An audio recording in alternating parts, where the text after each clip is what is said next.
Welcome to Layer the Alchemist, where we discuss all things heavy metal and hard rock. On today's episode, 5 good things to come from the hair metal era. I made a video recently of 5 reasons why I felt hair metal has not aged well for me. And the video got a lot of great comments, and I thought it would only be fair to give 5 good things that I felt came from the hair metal era. I still stand by what I said about why, for me, hair metal has not aged particularly well. But I am a big fan of this type of music. I love Rat and Dokken, and I was of the age where this stuff was really popular when it was happening. So there were some good things to come from that era, and some of the points that I have maybe even contradict a little bit. Some of the negatives were also some of the positives. So, all right, if you want to watch that video too, so you get my other perspective on this, please. Also, the term hair metal, every time I make a video about this becomes a discussion. I made a video specifically discussing the expression hair metal. I'll leave it linked in the description down below. You can hear me go at length on that. To summarize, for better or for worse, it's what's come to describe this type of music.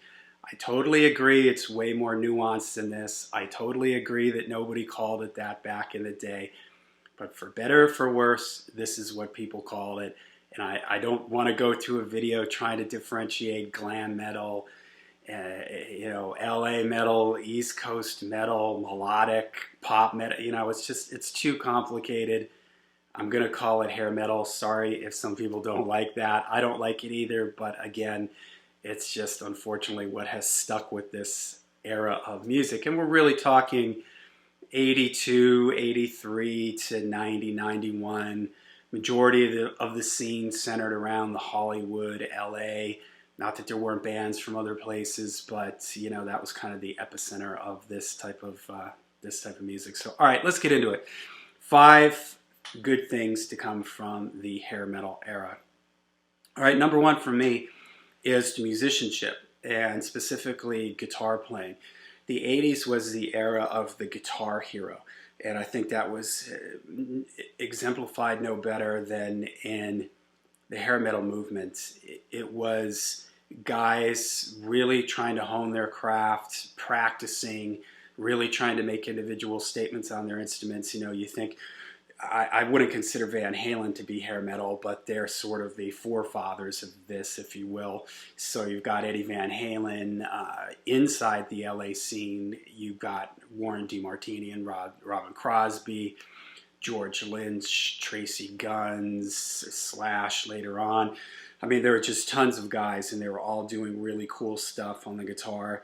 This was the era of guitar magazines specifically for guitar players, Guitar for the Practicing Musician, Guitar Player magazine. I remember being starting to play guitar myself, and this was really exciting because every band seemed to have, you had to have your singer and you had to have your guitar player, and every one of these bands had that. And even some of the more, maybe, I don't want to say minor bands, but, let's say, for instance, that band Autograph. I don't know the name of the guitar player, but that guitar solo in Turn Up the Radio, very radio-friendly song, but it had this super kind of cool, complicated guitar solo in it, and that's what you were getting a lot during that era is you'd have these very poppy, melodic songs that were getting played on MTV and the radio, but they had killer guitar solos in them, and that was pretty much every band. You had to have a guitar solo in your song, and the guitar solo was front and center in the image of the bands a lot of times, and the sounds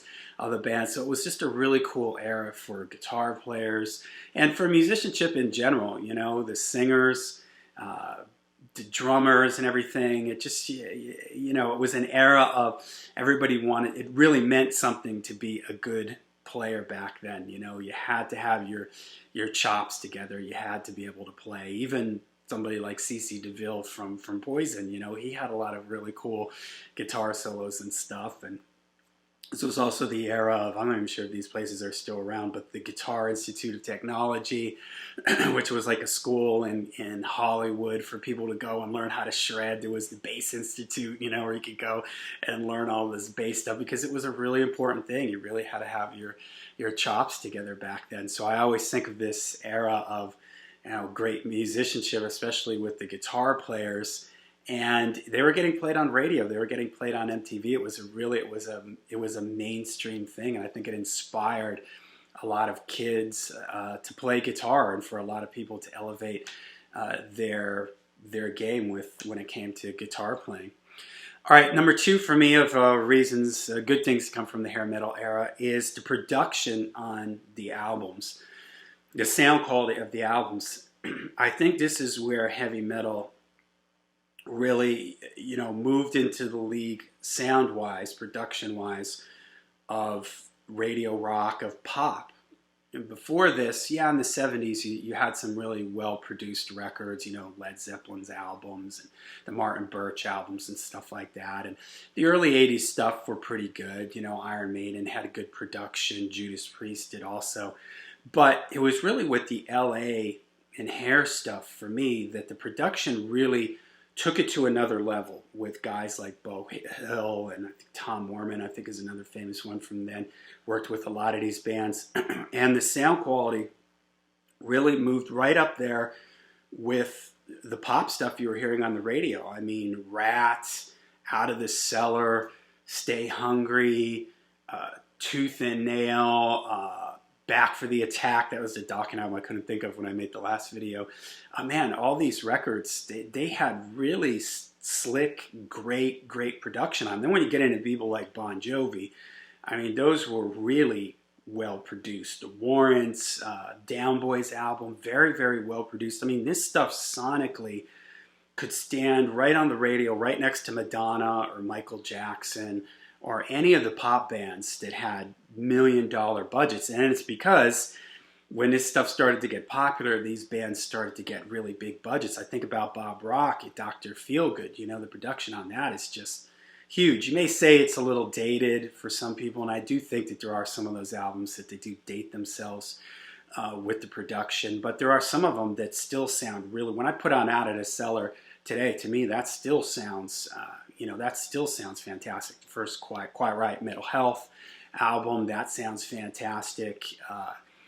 A lot of those records, they just really had great production, and a lot of the kind of new wave of British heavy metal stuff, the late 79, early 80s stuff, a lot of that stuff didn't have the greatest production. I love Saxon, I love Wheels of Steel and Strong Arm of the Law, but that, from a production standpoint, was not as slick, was not as full and as good as Rats Out of the Cellar, for instance.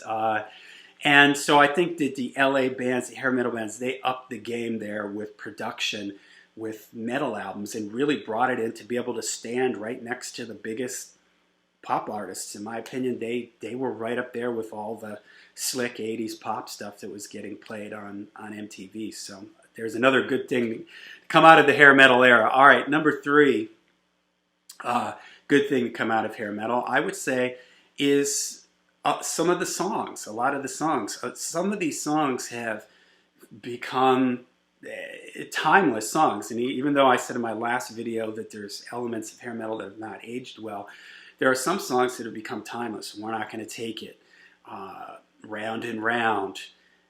Even though you may not like Bon Jovi and some of the slicker LA hair bands, I know Bon Jovi's from New Jersey, but some of the slicker melodic bands during that time, they really had stellar songwriting. I mean, Living on a Prayer, whether you like that song or not, it sticks in your head.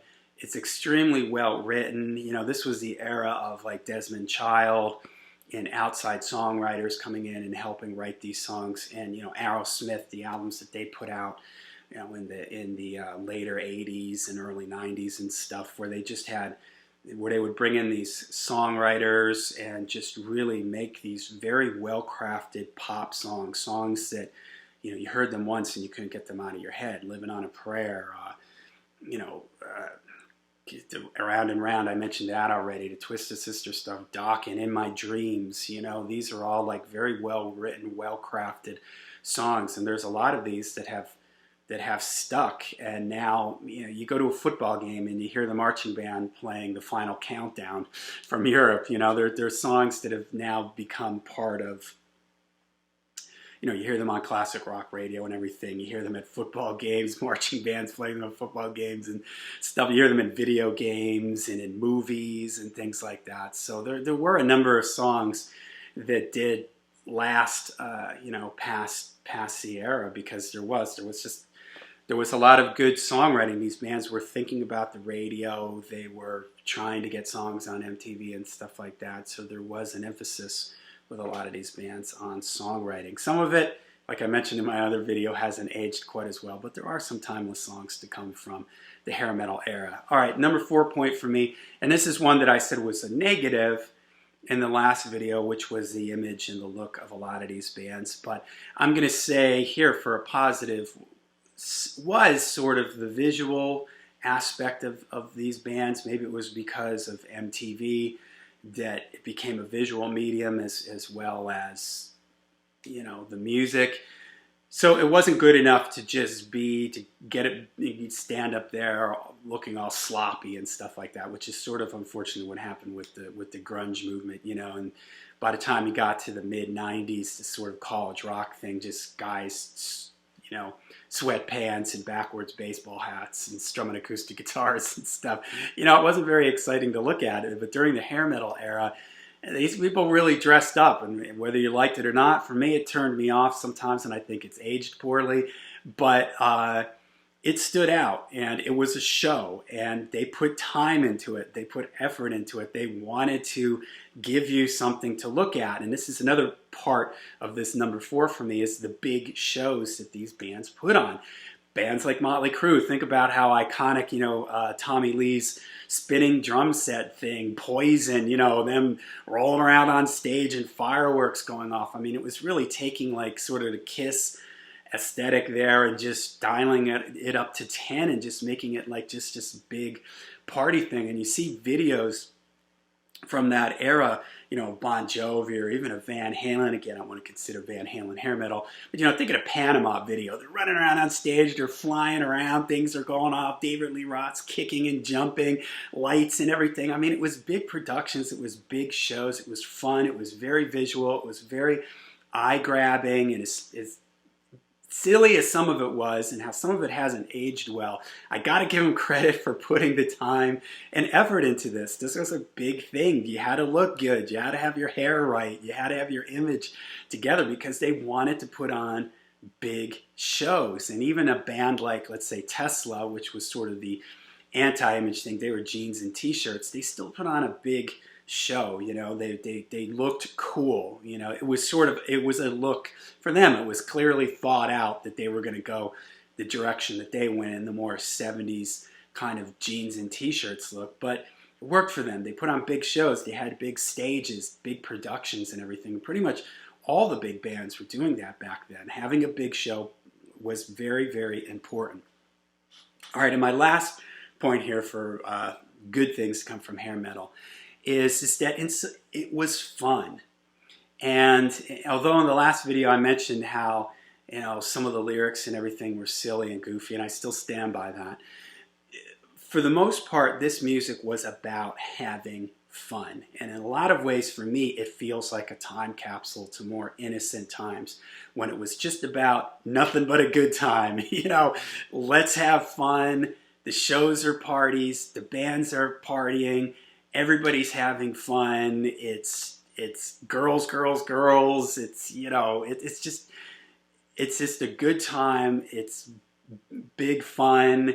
You come out to the shows, you're going to have fun. The music is about having fun. Let's party all night, you know, that kind of thing. And that's cool, you know, because when grunge hit, it flipped around and it became the opposite. It became this sort of moody thing, and you know, it lost that element. And there should always be an element of fun to rock and roll, and there should be a little bit of decadence to it also. You know, I think about Motley Crue, and I can't remember what the name of that movie was, that Netflix thing that came out, you know, and that's something, that whole era is sort of known for that. The Sunset Strip, the nightclubs, the Cat House, the Ricky Rackman, the partying, the good times, the over the top, just everything about what they were doing. And that's kind of cool, you know. Sometimes I'm not in the mood for really heavy things, or, you know, song lyrics that are about how the earth is going to explode and all this other stuff. You know, sometimes it's fun to just put a record on and just have fun. Sometimes you can just sort of crank up, you can smile, you can have fun. And this music does do that for me. It does take me back to that time. You know, I've got Motley Crue Theater Pain up there, and somebody said, you know, that shouldn't be at the layer. And I kind of have a soft spot for that record because it came out when I was, I don't know, 15 or whatever. And even though I think it's a pretty uneven record and not one of their better records, it is kind of fun. And it takes me back to that time when, again, it was just MTV, coming home from school, seeing all these bands, them having fun, jumping around on stage. You know, you think of those classic videos of the bands where they're all, you know, rocking out on stage, and then there's clips of them backstage high-fiving each other, you know, spraying wine bottles all over each other and things like that. You know, it was an era of fun, and I do appreciate it for that. So, all right, there you go. Kind of a counterpoint video to my 5 reasons why hair metal hasn't aged well. Let me know in the comments down below what you think about my 5 reasons, good things to come from hair metal. Let me know what you think of mine, and add some more down below in the description. Check out my other video that I did on the term hair metal. Link that in the description down below. Make sure you hit like and subscribe, and until we see you again, make sure you stay heavy, stay metal.